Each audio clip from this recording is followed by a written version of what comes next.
세종시 일부 동지역에 식재된 가로수가 고사 위기에 처한 가운데 원인으로 겨울철 제설제가 지목됐습니다. 시는 즉각 염해 피해를 줄이기 위한 대책 마련에 나섰습니다. 아산 신도시 해제 지역 연계교통망 순환축 도로 개설이 당초 계획보다 지연되고 있습니다. 차로 확장에 따른 추가 편입 부지 매입에 어려움을 겪고 있는 데다 문화재 조사 등이 추가되면서 내년 하반기 이후에나 완전 개통이 가능할 것으로 보입니다. 천안시와 시내버스 3사가 시내버스 준공영제 도입을 위한 협약을 맺고 도입 방안을 논의하기로 했습니다. 시청자 여러분 안녕하십니까? BTV 뉴스입니다. 세종시 일부 동지역에 식재된 가로수가 대거 고사 위기에 있다는 소식 전해드렸었는데요. 그 원인으로 지목되고 있는 것이 바로 겨울철 제설제입니다. 세종시가 즉각 염해 피해를 줄이기 위한 대책 마련에 나섰습니다. 김우순 기자의 보도입니다. 가로수의 나뭇잎이 말라가는 이유를 지난 겨울 도로에 뿌린 제설제로 인한 염해 피해로 추정하고 있는 세종시. 최근 장맛비가 잇따라 내린 만큼 당분간은 생육 상태를 예의주시한다는 계획입니다. 가로수가 완전 고사했다고 단정할 수 없는 상황에서 자칫 예산 낭비가 될 수 있기 때문입니다. 이후 올겨울이 지나 최종 고사가 확인될 경우 교체 식재를 할 예정이라고 밝혔습니다. 또 중장기적으로는 고사한 수목에 대해 염해 피해에 강하거나 세종시 토질에 적합한 수종으로 교체해 나가는 방안도 검토하고 있습니다. 아울러 내년 봄엔 염해 피해 예방 차원에서 가로수에 염분 중화제를 뿌리는 방안도 검토되고 있습니다. 염화칼슘이 스며들어 산성화된 토양의 pH 농도를 낮추는 데 도움이 될 뿐만 아니라 양분이 포함되어 있어 가로수 생육에 도움이 되기 때문입니다. 세종시 관계자는 시 전역에 대한 피해 조사 등을 거쳐 내년도 본 예산에 필요한 사업비를 편성할 방침이라고 밝혔습니다. BTV 뉴스 김우순입니다. 아산 신도시 해제 지역 연계교통망 순환축 도로가 내년 하반기 개통될 전망입니다.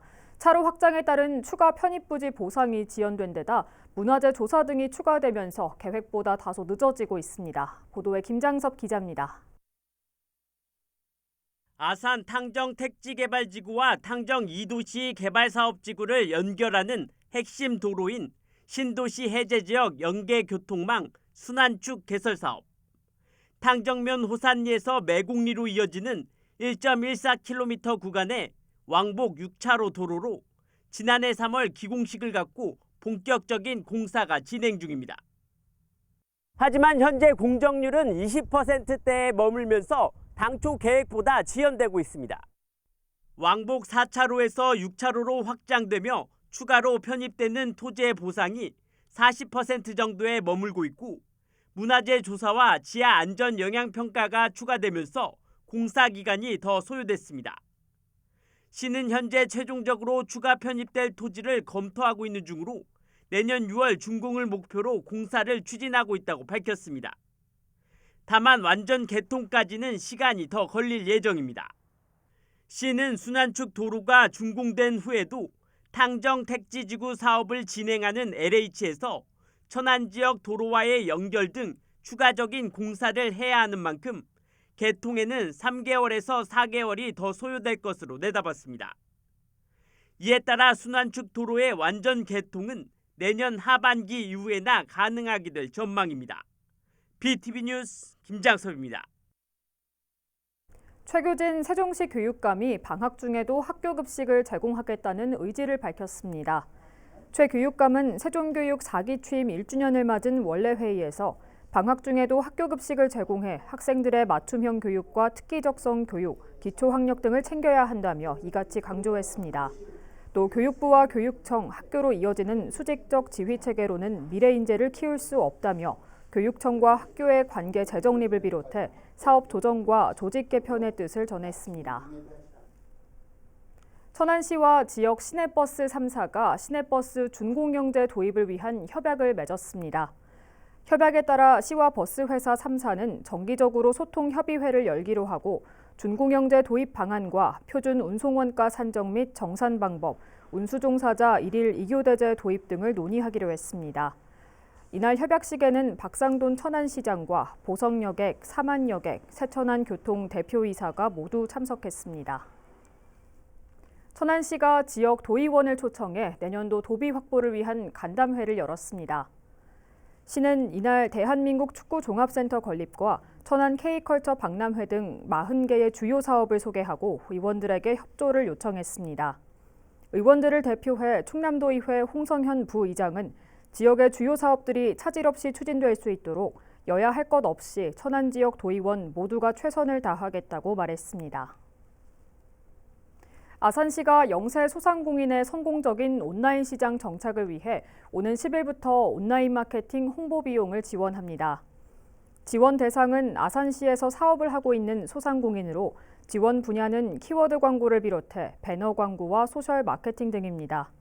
지원 금액은 업체당 최대 100만 원으로 2022년 1월 1일 이후 진행한 온라인 마케팅 홍보비에 대한 지출 증빙 서류를 첨부해 시 지역 경제과로 신청하면 됩니다. 자세한 사항은 아산시 누리집을 통해 확인할 수 있습니다.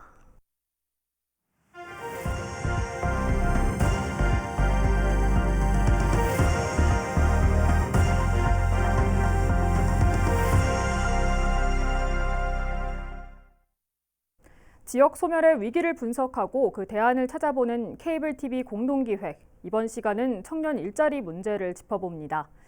지방의 청년들이 일자리를 찾아 수도권으로 떠나고 있습니다. 지방 소멸을 막을 열쇠를 쥐고 있는 청년들의 일자리 엑소더스가 지방의 활력을 떨어뜨리고 있습니다.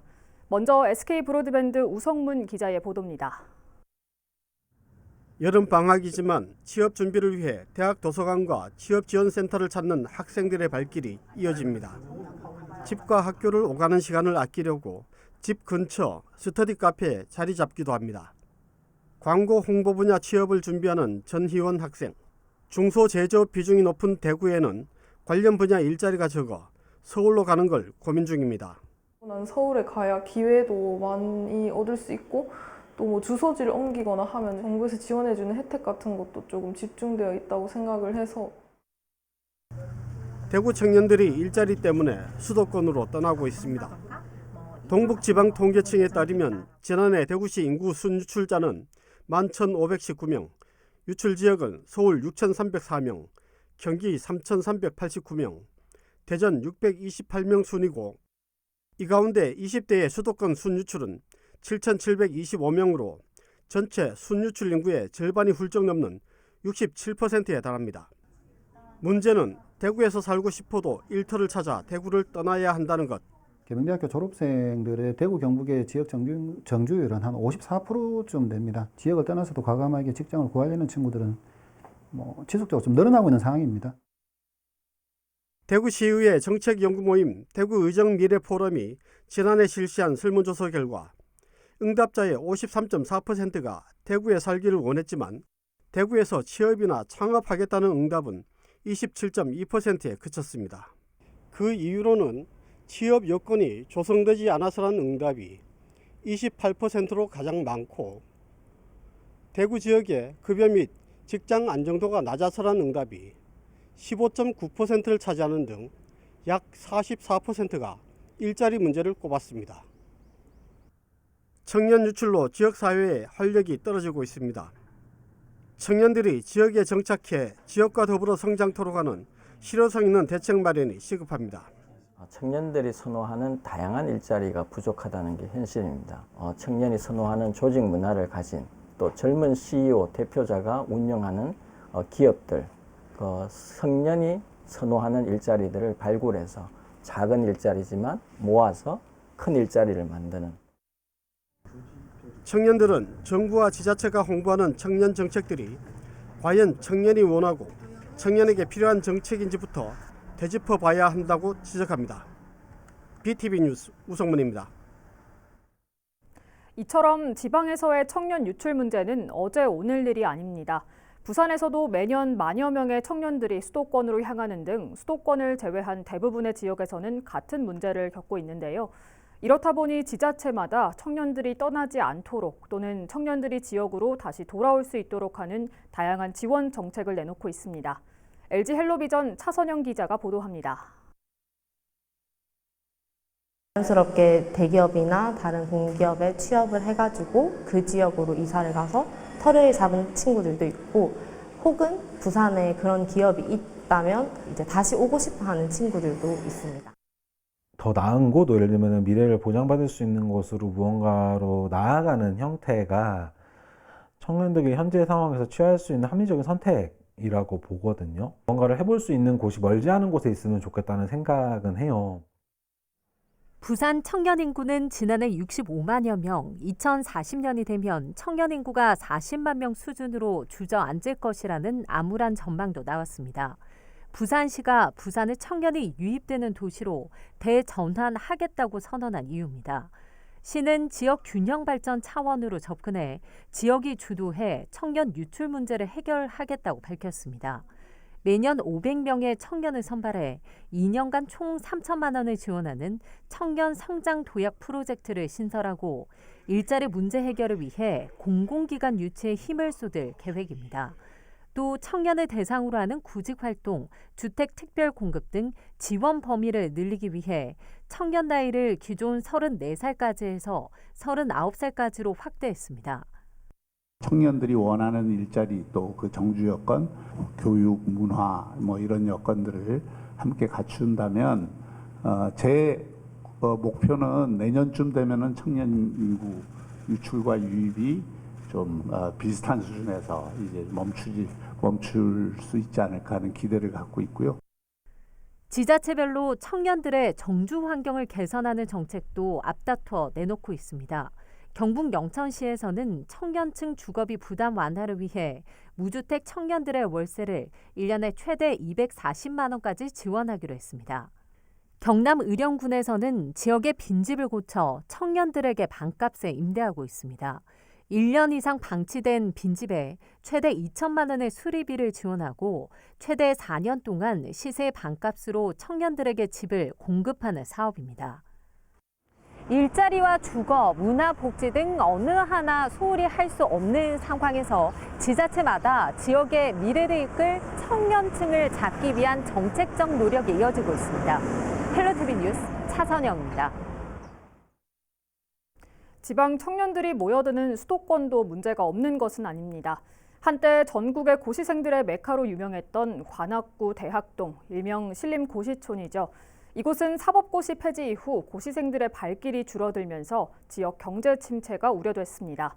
하지만 최근 청년들을 중심으로 한 스타트업과 벤처기업들이 들어와 지역의 변화를 이끌면서 창업촌으로 새롭게 변모하고 있습니다. HCN 박주현 기자입니다. 한때 4만 명 이상이던 고시생은 40 폐지 영향으로 눈에 띄게 줄었습니다. 지역 경제에 타격이 클 거란 예상은 크게 빗나가지 않았습니다. 공실이 늘었고 많은 가게가 문을 닫았습니다. 침체돼 가던 고시촌의 변화는 이제 젊은 창업 인재들이 이끕니다. 지역을 창업 중심지로 조성하려는 관악 S밸리 사업에 따른 변화입니다. 2020년 5곳이었던 관악구의 창업 보육시설은 올해 16곳으로 이 가운데 9곳이 대학동과 인접한 삼성동 일대에 들어섰습니다. 다양한 육성 프로그램과 기업 간 네트워크 구축, 저렴한 임대료 등 여러 혜택을 내세우며 기업 유치에 나서고 있습니다. 1년에 300만 원대였었어요. 네, 정말 말도 안 되게 합리적인 가격으로 관리비를 드리고 제공을 받고 있다 보니까 저희는 되게 만족하고 있어요. 엄청. 네. 서울대 캠퍼스타운의 존재 또한 시너지를 내는 요소. 우수한 청년 인재와 연구 역량을 갖춘 서울대가 교문 밖에서 창업 보육에 나서며 고용 창출에 힘을 싣고 있습니다. 새로운 기업이 입주하면서 계속 고용을 늘리고 있습니다. 창업과 고용의 선순환이 지속적으로 이루어지면서 지역의 경제 활성화에 기여하고 있습니다. 관악 S밸리 인프라 시설에 입주한 벤처 스타트업은 올해 6월 기준 126개, 관련 인력은 1,000명이 넘습니다. 민간 시설 입주 기업까지 포함하면 총 400여 개의 기업이 유입됐고 2,800여 명의 고용 창출 효과를 낸 것으로 분석됩니다. 직접의 이익을 확보하기 위해서라도 서울대 근처에 있는 대학동, 낙성대동 일대에 우리 벤처 창업밸리로 집적을 하게 될 것이고, 이를 통해서는 일자리가 향상이 될 것이고, 그걸 통해서는 다시 관악구에서의 성장이 이제 순차적으로 진행되는. 관악구는 앞으로 벤처기업 육성 촉진 지구 지정에 따른 제도적 혜택을 앞세워 민간 주도의 창업 인프라 조성을 도모한다는 구상입니다. 400개 정도가 지금 입주를 해 있는데 앞으로 1,000개 이상의 벤처기업들이 관악에 하면 한 6,800명의 일자리가 창출되는 고시촌에서 창업촌으로 변모하고 있는 대학동.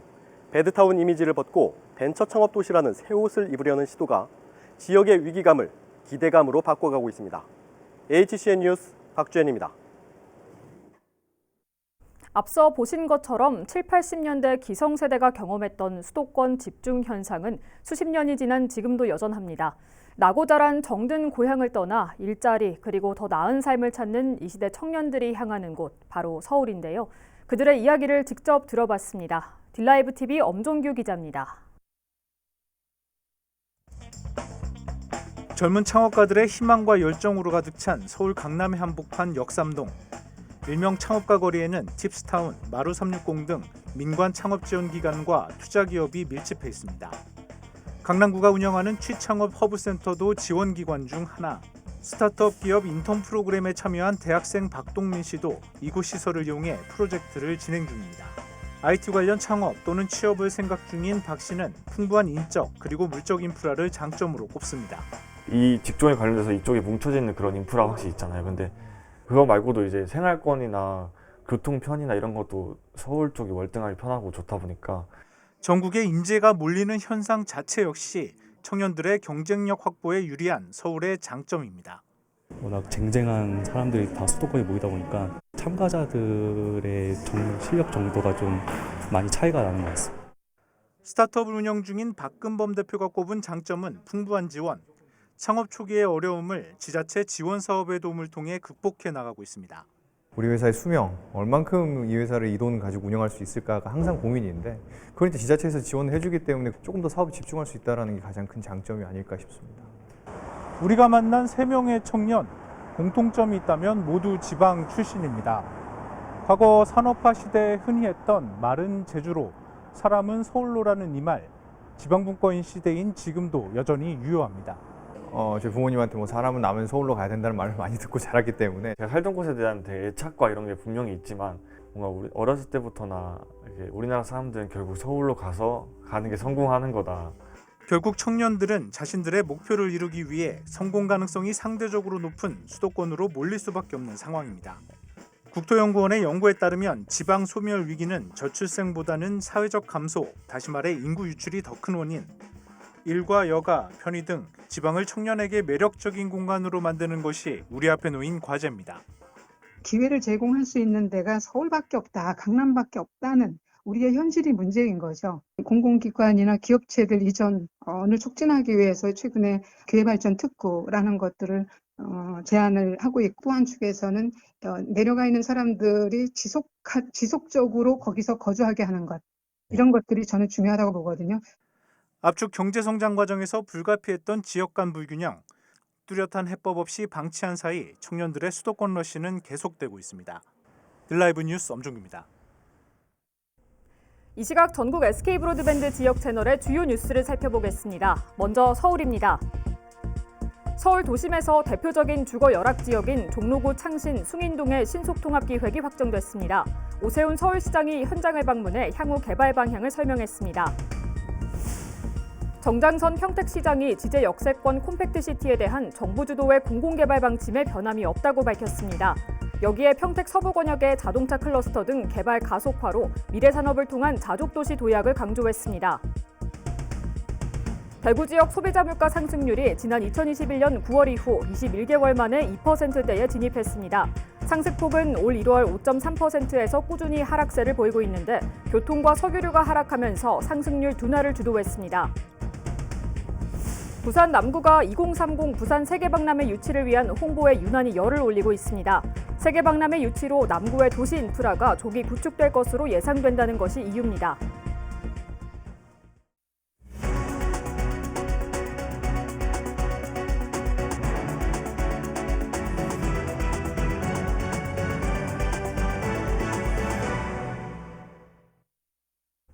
제10회 천안시 청소년 예산정책 제안대회에 참가자를 모집합니다. 천안의 미래를 디자인하다라는 주제로 열리는 제안대회는 청소년들이 직접 불편사항을 해소하고 제도를 제안하게 됩니다. 신청 기간은 오는 17일까지며 천안시 주민참여예산 홈페이지에서 하면 됩니다. 세종시립 청소년 교양악단이 신규 단원 19명을 모집합니다. 모집 분야는 현악 11명과 관악 8명 등입니다. 모집 기간은 오는 23일까지며 지원 자격은 시에 거주하거나 재학 중인 만 9세 이상, 만 24세 이하의 청소년입니다. 최종 합격자는 다음 달 5일 실기와 면접을 통해 선발됩니다. 세종시립도서관이 오는 11일부터 생태와 환경을 주제로 한 여름방학 프로그램에 참여할 70명의 초등학생을 선착순 모집합니다. 이번 프로그램은 여름방학 초등 독서교실과 친환경 비누 만들기 강좌로 구성됐습니다. 각 강좌는 학년별 또는 연령별로 나눠 진행되며 신청이나 보다 자세한 내용은 시립도서관 누리집에서 확인할 수 있습니다. 아산시가 오는 13일부터 우리 동네 서점 북적북적 캐시백 지원 사업을 시행합니다. 이에 따라 아산시에 있는 충남 인증서점에서 아산페이로 도서를 구매하면 결제액의 10%를 돌려받게 됩니다. 지원액은 한 사람당 월 최대 10,000원으로 모바일과 카드 결제 시에만 적용됩니다. 충남 인증서점 위치 등 자세한 문의는 아산시립도서관 도서관 정책팀으로 하면 됩니다. 국립세종수목원 한국전통정원에 함안군에서 온 아라홍련과 법수홍련이 꽃을 피워 눈길을 끌고 있습니다. 이번에 개화한 아라홍련은 지난 2009년 함안 성산산성 발굴 현장에서 수습된 연씨앗을 틔운 것으로 한국지질자원연구원에 의뢰해 방사성 탄소를 연대 측정한 결과 약 700년 전 고려시대의 연으로 밝혀졌습니다. 아울러 함안군 옥수늪에 자생하던 우리나라 초동 홍련인 법수홍련이 개화해 나란히 전시되고 있습니다. 수목원은 두 홍련 전시를 통해 우리나라 자생식물의 아름다움과 보존의 필요성을 알릴 계획이라고 밝혔습니다. 폭우와 폭염이 번갈아가는 날씨에 장마라는 단어가 무색할 정도입니다. 실제로 기상청에서도 수백 년 동안 사용해온 장마의 단어 사용 자제를 고려 중이라고 하는데요. 장마가 다른 양상을 보이기 시작한 만큼 눈앞에 가까워진 기후 위기에 대해 우리 모두가 고민해봐야 할 것 같습니다. 이상으로 BTV 뉴스를 마칩니다. 시청해주신 여러분 고맙습니다.